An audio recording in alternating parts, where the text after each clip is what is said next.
मीठी दलिया। एक समय की बात है, एक कस्बे में दो बहनें महिमा और सुरभि रहती थी। उन दोनों का कोई नहीं था। उनमें से बड़ी बहन महिमा थोड़ी घमंडी किस्म की लड़की थी, जो दूसरों को ज़्यादा भाव नहीं देती थी। छोटी बहन सुरभि समझदार और सब लोगों से सही से बात करने वाली लड़की थी। वे छोटा मोटा काम करके अपना गुजारा कर रही थी। वो दोनों बहुत गरीबी की हालत में थे। उनके पास बहुत बार खाने के लिए भी नहीं होता था, जिससे वे दोनों रात को भूखे ही सो जाती थीं। एक दिन की बात है, रात को उनके पास खाना नहीं था तो सुरभि अपनी भूख से ध्यान हटाने के लिए बाहर पानी की एक बोतल लेकर टहलने के लिए चली गई। वह चलते चलते एक जंगल में पहुंच गई। कुछ देर चलने के बाद उसको प्यास लगने लगी। वह बोतल से जैसे ही पानी पीने वाली थी, तभी वहाँ पर एक बुढ़िया आ गई, जो देखने में बहुत डरावनी लग रही थी। उसको देखते ही सुरभि वहाँ से भागने वाली थी कि उस बुढ़िया ने सुरभि से बोला, बेटी, मैंने 3 दिनों से पानी नहीं पिया है, कृपया करके यह पानी मुझे पीने के लिए दे दो। सुरभि दयालु थी। उसने खुद को प्यास लगने के बावजूद बुढ़िया को पानी दे दिया। पानी पीने के बाद वह बुढ़िया एक परी में बदल गई। वह सुरभि से बोली, तुम्हारा दिल बहुत बड़ा है, तुमने मेरी मदद की, अब तुम मुझसे जो मांगना चाहो मांग सकती हो, मैं तुम्हारी इच्छा पूरी कर दूंगी। यह सुनने पर सुरभि ने परी को बताया उसके पास खाने के लिए कुछ नहीं है, जिससे उनको बहुत बार भूखा सोना पड़ता है। परी ने बोला, मैं तुमको एक ऐसा बर्तन दूंगी जो तुम्हारे लिए मीठा दलिया बनाएगा। तुमको दलिया बनाने के लिए बोलना है, ये बर्तन हमारे लिए दलिया बनाना शुरू कर। जिसके बाद वह बर्तन तुम्हारे लिए दलिया बनाना शुरू कर देगा और तुमको जितना दलिया खाना हो उससे खा सकते हो। और जब तुम खा लो उसके बाद तुमको बोलना है, ऐ बर्तन तुम दलिया बनाना बंद कर दो। जिसके बाद वह बर्तन दलिया बनाना बंद कर देगा। परी ने सुरभि से कहा, तुमको यह बर्तन अपने साथ हमेशा रखने के लिए तुमको यह अच्छे काम से कमाना होगा और यह बर्तन उसको उनकी मेज़ पर मिलेगा। यह कहकर परी गायब हो गई। सुरभि यह सुनने के बाद अपने घर पर आ गई तो उसको मेज़ पर एक बर्तन नजर आया। महिमा ने सुरभि से पूछा, क्या वो बर्तन वह लेकर आई है? सुरभि ने उसको बोला, हाँ, वह यह बर्तन लेकर आई है। महिमा ने कहा, खाली बर्तन का वो क्या करेगी जब तक उनके पास उसमें कुछ पकाने के लिए नहीं है।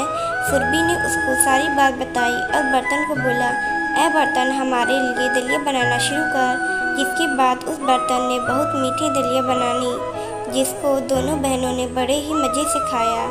इसी तरह कुछ दिन बीत गए और रोज़ महिमा और सुरभि उस बर्तन से मीठी दलिया खाने लगे और भर पेट सोने लगे। एक दिन की बात है, सुरभि ने महिमा से कहा वह उसको कुछ ज़रूरी बात बताना चाहती है। ये सुनकर महिमा ने उसको बोला, उसको सब पता है, वह उसको क्या बताएगी। वह महिमा को बाहर किसी ज़रूरी काम पर जाने से पहले दलिया बनाना बंद करने के शब्द बताना चाहती थी। लेकिन महिमा की ऐसी बात सुनकर सुरभि को थोड़ा गुस्सा आया। उसने सोचा, अभी तो हमने दलिया खाया ही है, तो महिमा को दलिया बनाने की ज़रूरत क्यों पड़ेगी। यह सोचकर वह अपने काम के लिए बाहर चली गई। कुछ समय बाद महिमा को भूख लगने लगी। उसने बर्तन से दलिया बनाने को कहा, जो उसको पता था। जिसके बाद बर्तन मीठा दलिया बनाने लगा, जिसको महिमा ने बहुत मज़े से खाया। खाने के बाद भी बर्तन वह दलिया बनाता ही जा रहा था। महिमा ने बोला, बर्तन अब दलिया मत बना, लेकिन ये सही शब्द नहीं थे, जिससे दलिया बनता ही चला गया। कुछ देर बाद सुरभि जब काम से लौटी तो उसने देखा उसके घर के दरवाजे के नीचे से दलिया निकल रहा है। उसने खिड़की से जाकर देखा तो सारे घर में दलिया ही दलिया हो रखा था और महिमा एक मेज के ऊपर खड़ी थी। सुरभि ने तभी वह शब्द, ऐ बर्तन तुम दलिया बनाना बंद कर दो, बोले, जिससे दलिया बनाना बंद हो गया। सुरभि ने माना यह उसकी गलती है, लेकिन महिमा ने कहा, नहीं, ये उसकी खुद की गलती है। सुरभि तो जाने से पहले उसको बताना चाहती थी, लेकिन उसने उसका मजाक बनाया। अब वह यह सोच रही थी कि इतना सारा दलिया वो कैसे साफ करेंगे। तभी सुरभि ने सोचा, क्यों न वह कस्बे के जितने भी गरीब लोग हैं उनको बुला कर लाए और सबको खाना खिलाए। दोनों बहनों ने ऐसा ही किया, जिससे कुछ ही समय बाद उसके घर से दलिया साफ हो गया। वह अब इसी तरह से दलिया गरीब और भूखे लोगों में बांटने लगे। एक दिन उसके पास एक बूढ़ा व्यक्ति आया और बोला, वह दूसरे गांव से आया है और उसके बहुत से बच्चे भूखे हैं जिन्हें कुछ दिनों से कुछ खाया नहीं है, इसलिए वह दलिया का बर्तन ही उसको दे दे।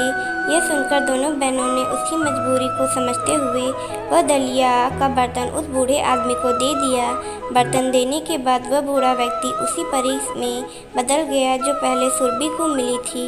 वह परी दोनों बहनों से बोली, तुम बहुत अच्छा काम कर रही हो और लोगों की मदद कर रही हो, इसलिए ये बर्तन अब तुम रख सकती हो। यह कहकर वह परी जो उसकी परीक्षा लेने आई थी गायब हो गई। इसके बाद दोनों बहनों ने लोगों का भला करना और गरीब भूखे लोगों को मीठा दलिया खिलाना जारी रखा।